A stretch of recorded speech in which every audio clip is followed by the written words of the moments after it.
Uma água-viva encostou em você e você sentiu uma sensação de ardência, de queimor? Vem comigo que eu te explico por que isso está acontecendo.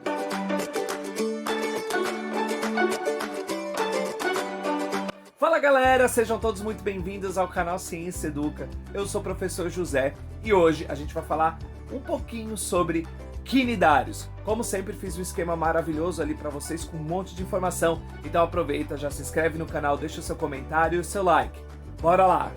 Bom, pra gente começar, a gente tem que saber o que são esses quinidários. Então, esses quinidários, ou também conhecidos como selenterados, eles são animais aquáticos, invertebrados e predadores que vão formar os recifes de coral. Apresentam células urticantes, que do grego significa quinide, né, que é igual a urtiga. O seu tamanho vai ser bem variado também, pode ter milímetros de tamanho ou até mais de 2 metros de diâmetro. Então a gente tem espécies bem grandes. Tem as mais variadas formas, cores, tem até algumas que emitem luz, aquelas que vivem em regiões mais profundas nos oceanos. A gente consegue encontrar cerca de 11 mil espécies catalogadas. E elas ainda podem apresentar duas formas diferentes. Elas podem ser pólipos ou podem ser medusas. Mas professor, aonde essas águas vivas, esses pólipos, eles são encontrados? Nós vamos encontrar em sua grande maioria, né, esses organismos em água salgada, mares e oceanos, e algumas espécies em água doce. Eu fiz uma lista de algumas características gerais desse grupo que vai te ajudar bastante nos estudos. Primeiro ali, eu coloquei organização corporal superior. Isso quer dizer que, em relação aos poríferos, os quinidários apresentam uma organização do seu corpo muito superior, já apresentando sistemas mais primitivos, diferente dos poríferos que não tinham nada, nenhum tipo de órgão, nenhum tipo de sistema no seu corpo, como digestório, excretor, circulatório, por exemplo. A gente tem aqui ainda o corpo mole gelatinoso, isso a gente consegue observar bem quando acha uma na praia. Possuem simetria radial, dá uma olhadinha na imagem para vocês verem o que é uma simetria radial. Ela é dividida em várias partes e todas elas são basicamente iguais, então por isso que a gente diz que ela é uma simetria radial. Eles são diblásticos, né? Então eles têm dois tecidos embrionários. Eles já vão apresentar, como eu falei para vocês, tecidos verdadeiros, diferente dos poríferos que não tinha, então já tem uma evolução aqui. E eu tenho duas formas principais, pólipos e medusas, que eu já explico melhor para vocês como que vai funcionar cada uma delas. Eles podem ser sésseis ou de vida livre, então os sésseis vão se fixar em substratos, como recifes de coral, vão formar, né, basicamente os recifes de corais, pode ser uma pedra, pode ser um solo arenoso, ou eles podem ser de vida livre, como alguns tipos de pólipo e as medusas. Eles são isolados ou eles podem formar colônias, então dependendo eles podem, né, se reproduzir e sair nadando por aí livremente, ou eles podem ficar juntinhos e formar colônias, como a gente consegue observar nos recifes de corais. Eles vão ter tentáculos, não são todos, mas a sua grande maioria vai apresentar tentáculos que vão servir lá para captura de alimento, para defesa. Eles vão ter células especializadas chamadas de quinidócitos, já vamos falar sobre ele. E eles são hiprotostômios, que são formados primeiro a boca, né, no seu desenvolvimento embrionário e depois o ânus. No caso desses animais aqui, proto, né, vem ali de primeira, então eles apresentam apenas uma única abertura para as duas funções. Então vai entrar comida e vai sair o resto dos alimentos que vai ser liberado na água. Eu tenho algumas novidades evolutivas em relação aos poríferos que eu coloquei aqui para você. Então, por exemplo, presença de boca, cavidade por onde a comida vai entrar e as fezes vão sair, sim, é um pouquinho nojento. Cavidade gastrovascular, ocorre a digestão e a distribuição dos alimentos. A gente vai ver que eles não apresentam um sistema digestório completo, né, conectado a um sistema circulatório que vai fazer essa distribuição. Ela vai acontecer por difusão. E por último, eu tenho ali a presença de tecidos, que vão apresentar tecidos sensoriais, musculares e tecidos nervosos. Mas lembrando que ainda assim não são sistemas, são tecidos que vão apresentar essas funções. Eu tenho a organização corporal deles. Lembra que eu falei para vocês que os quinidários podem ser divididos em pólipos e medusas. Então eu tenho ali mostrando para vocês a estrutura ali, os tentáculos, onde que fica a boca, a cavidade gastrovascular. E olha só que legal, aquela célula principal lá daquela pergunta do começo do vídeo sobre aquela sensação de queimor quando uma água-viva encosta na gente. Então por que isso? Porque na sua epiderme, na camada que reveste exteriormente esses animais, os pólipos e as medusas, que vocês conhecem muito bem como água-viva, eles são células especializadas que vão liberar uma substância urticante que causa a sensação de ardência, aquela sensação de queimor. E ela serve para esses animais tanto para a captura dos seus alimentos quanto para a defesa. Então reparem ali na célula que eu coloquei para vocês em verdinho ali embaixo. Ela tem um quinidocílio. Aquele quinidocílio é como se fosse um gatilho. Quando ele é estimulado, ele vai liberar o nematocisto. Essa estrutura é que vai fazer, né, que vai penetrar dentro da sua pele ou da pele do animal, essas substâncias urticantes que vai causar essa dor, essa ardência, dependendo do animal, pode até matar se for um animal de pequeno porte. Do outro lado, eu já tenho para vocês como que é formada essa estrutura corporal desses animais. Ele é basicamente formado por duas camadas de célula. A epiderme, né, que a gente tem do lado exterior, para fora do corpo desses animais, que é repleta desses quinidócitos, e eu tenho a gastroderme, né, que é dentro do animal, né, e entre essas duas eu tenho uma massa gelatinosa que se chama mesogleia. Eu tenho 4 classes, né, de quinidários principais que eu separei aqui para vocês. Existem várias outras, mas eu trouxe essa porque vai depender muito do seu livro didático. Então eu tenho a Anthozoa, que é exclusivo na forma de pólipos fixos e marinhos. Então, quando eu falo em Anthozoa, eu estou falando de pólipos. Eu tenho, por exemplo, as anêmonas do mar e os corais verdadeiros. Lembra? O Nemo, lá do Procurando Nemo, mora em uma anêmona, ou segundo ele, numa anemonêmona. Depois eu tenho aqui a Sifozoa. Ele vai ser marinho, o seu ciclo de vida é alternante, vocês vão ver aqui daqui a pouquinho quando eu falar sobre a reprodução deles. E o predomínio é na forma mesodoides, ou seja, eles vão apresentar formas de medusa, que são as águas-vivas. Hidrozoa, que são marinhas ou ducícolas, e só com forma de pólipos, as hidras. As imagens estão na mesma ordem que aparecem ali em cima na lista, tá? E o último grupo, Cubozoa, que tem a sua forma principal, né, parecida com um cubo. Eles vão ser marinhos e principalmente a medusa. E eles são animais muito tóxicos. Esses daqui a gente tem muitos exemplares, por exemplo, de regiões mais profundas nos oceanos. Quanto à sua locomoção, olha que legal.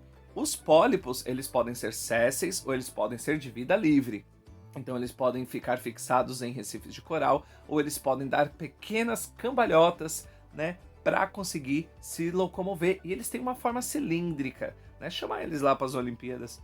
E eu tenho a forma mesodoide. Na forma mesodoide, reparem que ali ela está relaxada. Quando ela contrai o seu corpo, ela expulsa a água que estava dentro e ela pega então um impulso para trás. Então ela faz aquele movimento, né, que a gente está muito acostumado a ver nos desenhos, lá o Bob Esponja tentando caçar esses quinidários.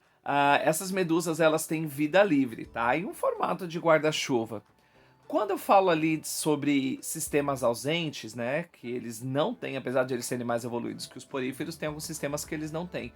Então, a circulação e a respiração, ela vai acontecer por difusão, sempre, né, daquela região onde eu tenho a maior concentração para a de menor concentração até que elas fiquem iguais. Assim, toda a parte do quinidário consegue, todas as células, né, conseguem receber os nutrientes e os gases essenciais para a sua sobrevivência. Já o sistema nervoso delas, olha só que legal, eu não tenho um sistema nervoso bem desenvolvido. Eu tenho ali um conjunto, né, bem difuso de células nervosas que vão se encontrar na mesogleia, que vão se comunicar entre si, mas eu não tenho um processo de cefalização, eu não tenho uma aglomeração de neurônios que vai indicar para mim nem que seja um cérebro mais primitivo. Ela apenas tem uma rede de neurônios, né, que vai indicar para ela quando ela vai estar correndo perigo ou não, mas ela não tem um encéfalo, tá? Então ela é sem processo de cefalização, não tem cérebro. Depois, continuando ali, a gente vai falar um pouquinho sobre reprodução. Então, os quinidários, né, alguns deles vão ser hermafroditas e outras espécies vão ter os seus sexos separados. Então, na reprodução assexuada, eu tenho 2 exemplos aqui para vocês. O primeiro é o brotamento, que é aquele onde vai desenvolver um brotinho, né? Eu tenho a minha hidra bonitinha, vai desenvolver um brotinho. Esse brotinho pode se desprender, cair e se fixar ali do lado. E eu tenho aquele brotinho que vai ficar fixo, né, na minha hidra, que vai formar então colônias. E eu tenho outro processo, como vocês estão vendo aí na imagem, chamado de estrobilização.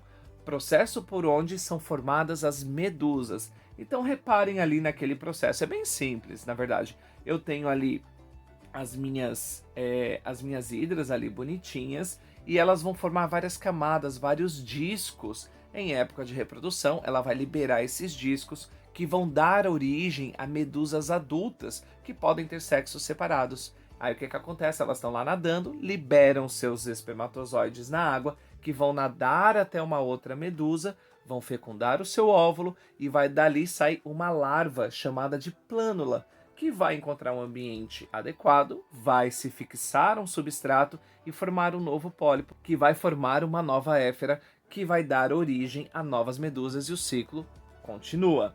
Já na reprodução sexuada, ela vai apresentar fecundação interna, né, em sua grande maioria, mas também externa, e o desenvolvimento pode ou não ser direto ou indireto. Então os gametas masculinos, olha aí na imagem na reprodução sexuada, tá, gente? Não vão confundir as duas. Os gametas masculinos são liberados na água, né, vão nadar até o gameta feminino dentro de um outro animal que seja da mesma espécie, tá, gente? Senão não tem fecundação. E aí vai ocorrer a fecundação, que pode ser interna ou externa. Isso vai depender muito da espécie. E aí eu tenho a formação de uma larva ciliada. Essa larva ciliada, ela consegue nadar, consegue se locomover. Então eu tenho a presença do desenvolvimento indireto. Ou seja, em algum momento na vida do animal, né, vai passar por estágios larvais e vai ter então um desenvolvimento indireto, né, passando por transformações. E vai dar origem ao novo indivíduo. Nesse caso aqui dos quinidários, eu digo que eles têm a alternância de gerações, onde o pólipo se reproduz assexuadamente, por estrobilização, formando medusas que se reproduzem sexuadamente, originando novos pólipos. Então olha só que legal, quando eu tenho alternância de gerações, eu tenho a reprodução ora assexuada e ora sexuada. E para a gente encerrar aqui, a gente tem 3 itens ainda. A nutrição. Então, eu falei para vocês que eles tinham lá os tentáculos, e esses tentáculos eles são cobertos, né, por quinidócitos, né, e eles vão capturar pequenos alimentos, crustáceos, peixes, que vão levar até a boca e depois a cavidade gastrovascular, onde vai ocorrer então a digestão inicial extracelular. Então, lembra, eles não têm um sistema circulatório, eles não têm um sistema digestório completo, então ocorre a digestão extracelular e depois intracelular, né? E vai distribuir esse alimento para todas as células do corpo do animal por difusão. E obviamente, como eu falei para vocês, o que não é aproveitado vai ser eliminado na forma de fezes pela boca. Esses animais então têm um sistema digestório incompleto. Olha o desenho ali. Eu tenho algumas importâncias, né? Por que esses quinidários eles são importantes? Eles são formadores de ecossistema, né? Então eles têm uma relação direta com o ambiente em que eles vivem. Eles são comidas de outros seres vivos, a água viva, né, é muito consumida, por exemplo, por espécies de tartarugas, que confundem muitas vezes sacolinhas plásticas com esses animais e acabam morrendo. Elas servem de abrigo para outros seres vivos. Elas ajudam a controlar as ondas, e eu não estou falando de uma água-viva, estou falando do recife de coral, que eles ajudam a ter um controle dessas ondas. Quando esses recifes morrem, eles se despedaçam, e aí pode ser que essas ondas afetem a localidade e, como eu já falei, abrigam uma grande variedade de organismos. Quais são os problemas ambientais que esse filo desses animais podem sofrer? Eles primeiro têm a questão da poluição das águas, né? Então vazamento de petróleo ou de outras substâncias, enfim, agrotóxicos ou substâncias tóxicas que podem acabar sendo levadas por rios, né? Ou serem jogadas ou despejadas diretamente nos oceanos. Eu tenho ali a questão do aumento do gás carbônico, né, quando tem esse aumento do gás carbônico, ele acaba, né, na atmosfera, ele acaba penetrando nos mares e deixa a água dos mares mais ácidas, e isso afeta a constituição corporal desses animais e eles podem acabar falecendo. Eu ainda tenho o aumento da temperatura, então pensa comigo, esses seres vivos levaram milhares de anos para se adaptar a uma determinada temperatura. Com essa questão do aquecimento global, o aumento da temperatura, a água também começa a aumentar a sua temperatura, começa a variar muito, e muitos desses organismos são muito sensíveis a essa mudança de temperatura e podem acabar morrendo. E por último, mas nunca menos importante, eu tenho o branqueamento, né, desses corais, ou seja, eles deixam de ser aqueles corais lindos, como vocês estão vendo aí, e passam a ser corais literalmente brancos, né, porque os seus organismos acabaram morrendo. Esse branqueamento ele vai acontecer pela expulsão de algas, né, chamadas de zooxantelas, e também por causa da destruição dos pigmentos fotossintetizantes, né, que existem ali naquela região. Isso vai causar o branqueamento dos recifes de coral, tá? Bom, galera, essa foi a nossa aula de hoje. Desculpa aí se eu não tô tão empolgado hoje, se a voz tá um pouquinho ruim, mas eu tô um pouco gripado. Mas na próxima aula a gente vai ver outros grupos. Já deixa o seu like, se inscreve no canal, ajuda o professor, que eu ajudo vocês trazendo sempre conteúdo de qualidade e esses esquemas que vão ajudar bastante. Beijo no coração, até mais, tchau!